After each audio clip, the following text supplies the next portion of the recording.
steps that lead to universal Christ consciousness. In this world, we are limited by our thoughts. It is natural that we are partial toward our ideas, but because of this partiality, we often fail to recognize that the ideas of others may be greater and better than ours.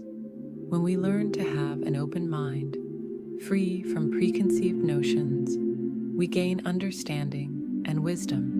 A person is mentally free when their judgment is no longer influenced by prejudices, traditions, and conventions imposed by their racial, national, and family environment. In the West, you sit in chairs. In the East, we sit on the floor because the climate is extremely hot and the air near the ground is cooler. But we cannot say that everyone should sit on the floor just because the East finds it more comfortable. Customs and national conventions considerably limit our views. But as soon as we free ourselves from the blind slavery to our provincial prejudices and habits, we can truly see what is right and wrong in any other nation. As individuals, we are somewhat limited by our desire to do whatever contributes to our personal well-being. Thus, each human being is more or less confined behind the fence of their selfish desires and experiences. By expanding the scope of their experiences, their consciousness begins to extend. It is like an elastic band that can be stretched infinitely without breaking. In fact, the more you extend your consciousness, the greater it will become. Learning to love our relatives is simply a training to expand our consciousness. It is a preliminary practice for loving all others as we love our relatives, whom we consider our own. We must learn to consider our family and strangers in the same way because all are children of God. He has given you a certain family upon whose members you practice the expansion of your consciousness. When the husband serves the wife and she serves him, each with the desire to make the other happy, the Christ consciousness, the loving cosmic intelligence of God that permeates every atom of creation, has begun to express itself in their consciousness. Every time you do something for someone else without selfish motive, you have entered the realm of Christ consciousness. However, if you limit your love to your family, you only have that much capacity to express Christ consciousness. If you love your neighbor as you love your family, your consciousness expands and you express a greater degree of Christ consciousness. When you feel for all men the love you feel for your loved ones, when you have the willingness to do for anyone else what you would do for those who belong to you, then you express Christ consciousness exactly. Selfishness acts against our own interest and is therefore an unwise behavior in any relationship or pursuit. Many customs of India offer a wonderful practice in expanding consciousness through altruism. The mother never eats until the children and father have had their food. From this comes the consideration they have for her and the affectionate desire to share with her the delicious bites. On the other hand, worrying only about oneself and one's loved ones is still selfishness. When you do something for other people with the same passion you would for yourself and your family, you leave the narrow territory of selfishness and enter the vast realm of Christ consciousness. Thus, the first step toward Christ-like altruism is to expand your consciousness to include the interests and well-being of your neighbor. It is not necessary to give everything away, but you should have a strong desire to help others and be mentally and physically prepared when the opportunity arises to do for your neighbor what you would do for yourself. You can do it but you don't. Every time you find a lonely heart or a brother crying by the roadside, and your heart leaps toward that soul, your consciousness touches Christ consciousness. Human love has its limits. The feeling for family is confined by the spirit of partisanship. Love for the homeland is greater because when you're ready to give up your happiness for the good of your country, you have expanded your consciousness on a much larger scale.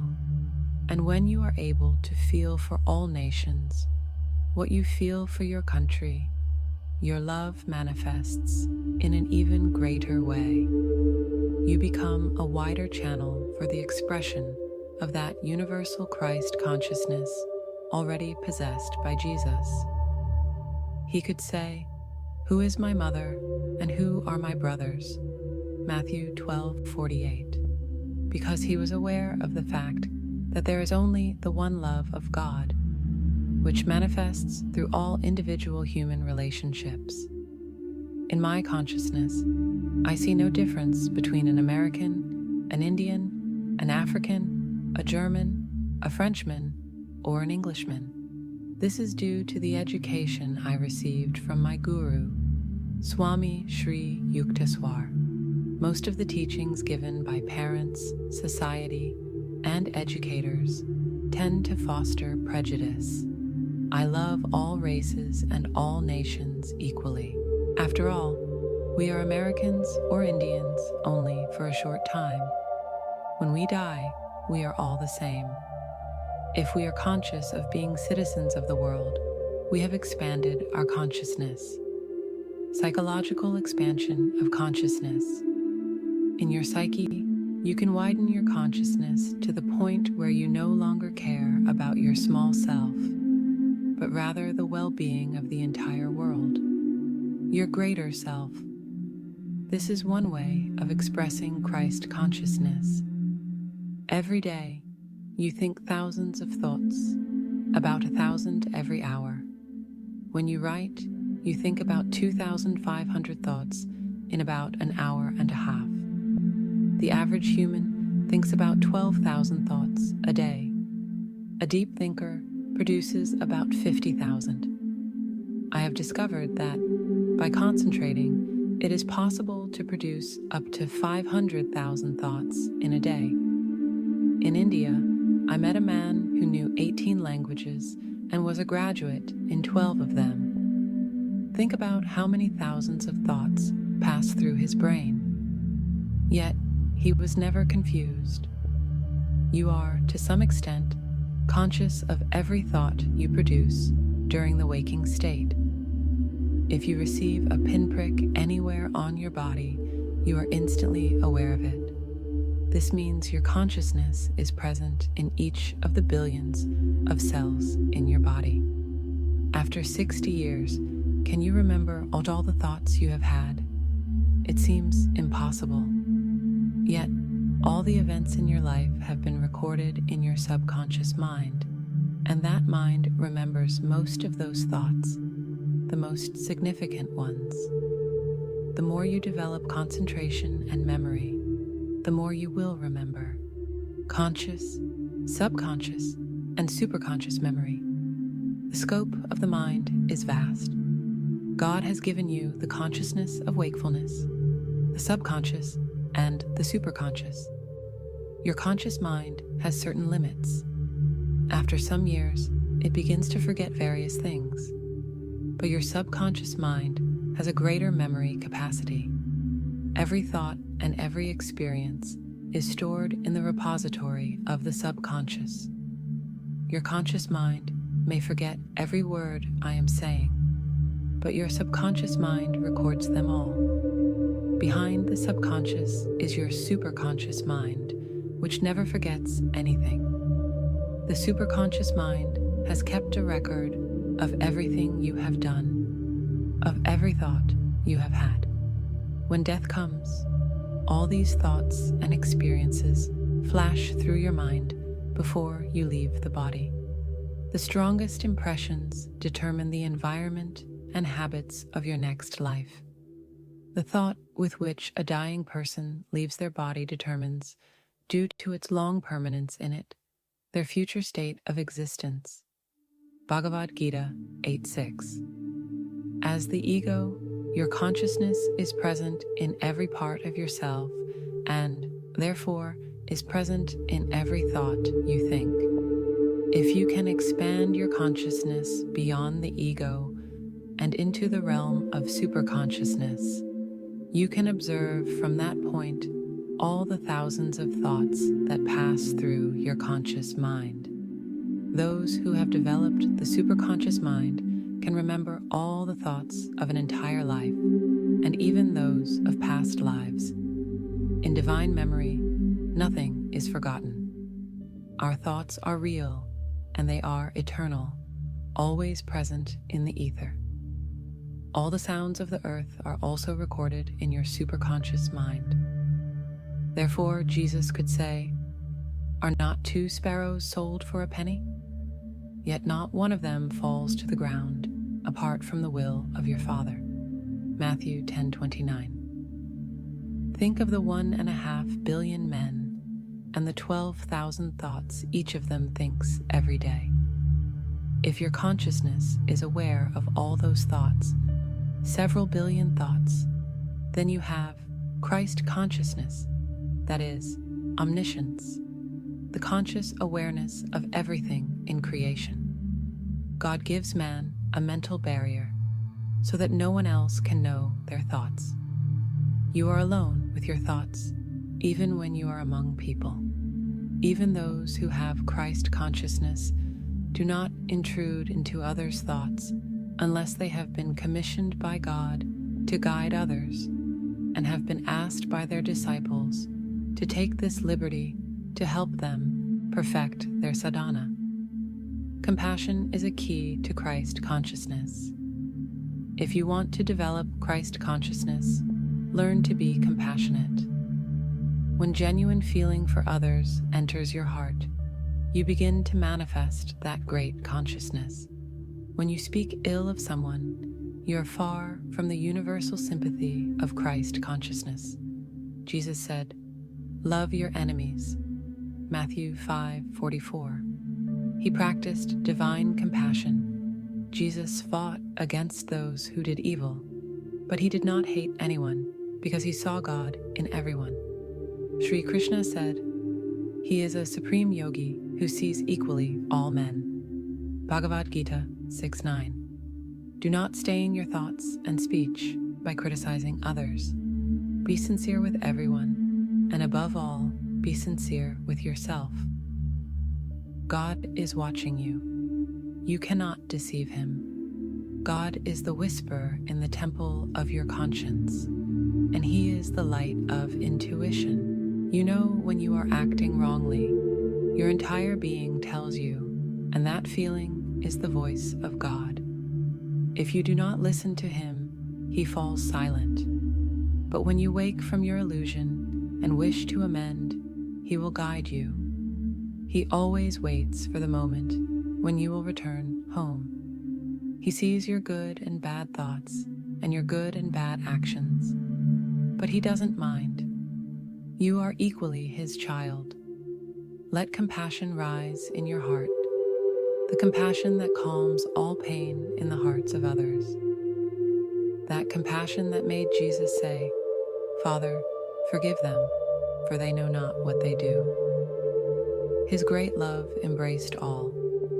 He could have destroyed his enemies with a single glance, but just as God always forgives us, knowing all our bad thoughts, so the great souls who are in harmony with him give us that same love. The transcendental path to universal sympathy is meditation. The man whose mind remains in the superconscious state is always happy, always wise and loving, and constantly retains the effects produced by meditation. If you can effortlessly hold the state of consciousness you feel after meditation, you have reached superconsciousness. If an unknown person stops before you, you will instantly know everything about that person's life. But Christ consciousness is beyond this. it simultaneously perceives in one's consciousness everything that happens in the universe. By developing sympathy for all, you can expand your consciousness and learn all knowledge. Just as you are conscious of your body, your limbs, and your thoughts simultaneously, so when you have Christ consciousness, you will perceive the bodily sensations of every human being you meet and know all the thoughts they have ever had. When the scribes and Pharisees brought an adulteress to be judged before Jesus, he said, "Let him who is without sin cast the first stone." John 8:7. How could Jesus know their private lives? He lived in the divine Christ consciousness that permeates everything. In that consciousness, one is able to feel what others do and think. Sometimes one even forgets which body they inhabit. The metaphysical path to Christ consciousness. The metaphysical path to reach Christ consciousness is meditation and preserving the effects produced by meditation. Some people read a few books about the truth and then claim to have reached Christ consciousness, but this consciousness can only be obtained through deep meditation and relentless spiritual effort. Therefore, do not say you have Christ consciousness until you have reached what I have described.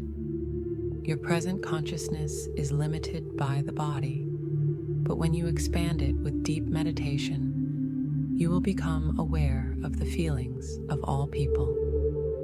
You will be able to know all things. Wonderful realizations will come to you. Sometimes, when that state occurs, one feels simultaneously in the stars, the moon, and in every blade of grass.